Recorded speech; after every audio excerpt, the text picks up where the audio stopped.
نبی کریم کو وضو کروا رہے، وضو کرواتے کرواتے اچانک نبی کریم صلی اللہ علیہ وسلم نے نظر اٹھائی، کہا معاویہ اگر اللہ تجھے حکومت دے تو عدل و انصاف سے کام لینا۔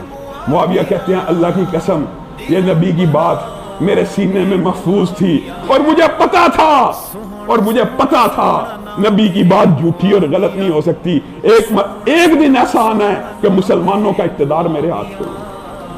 اور پھر حلیم الطبع اپنا قول کہ معاویہ کے ساتھ کسی کا تعلق دھاگے کے ساتھ اگر بندہ ہو، معاویہ کے اقوال، حضرت معاویہ کے ان کی شان میں حضرت عمر کے اقوال، میں ایک قول بیان کر کے اپنی بات کو آگے بڑھاؤں گا۔ حضرت معاویہ کہتے ہیں اگر میرے ساتھ کسی کا تعلق کچے دھاگے کے ساتھ بندہ ہو، اللہ کی قسم میں اس طرح کا بندہ ہوں، میں اس کو کبھی نہیں توڑوں گا۔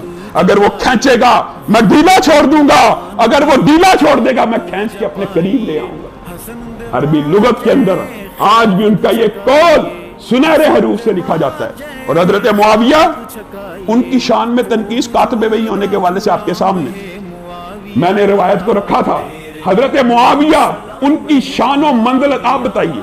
نبی کریم نے فرمایا جو بندہ کسی کو نیکی کی ترغیب دیتا ہے، نیکی کے کام پہ لگاتا ہے، اس کو بھی اتنا اجر ملتا ہے جتنا نیکی کرنے والے۔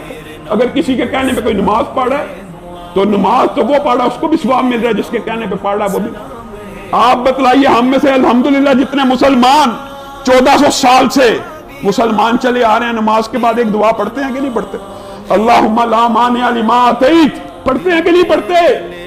حضرت امیر معاویہ نے کہا میں نے رسول اللہ صلی اللہ علیہ وسلم کو نماز پڑھتے ہوئے دیکھا، اور جب نبی کریم سلام پھیرتے تھے یہ دعا پڑھا کرتے تھے اللہم لا مانع لما اعطیت ولا معطی لما منعت۔ حضرت امیر معاویہ کو بتائیے کس قدر اجر و ثواب صرف اس ایک حدیث کے بیان کرنے پہ ملتا ہوگا۔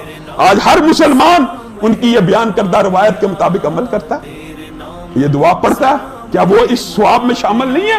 حضرت معاویہ سے متعدد مشہور حدیثیں مروی ہیں، حدیث کے راوی ہیں، بخاری نے بھی لی، مسلم نے بھی لی حدیث، کوئی ایک محدث نہیں ہے جس نے حضرت امیر معاویہ سے روایت نہ لی ہو۔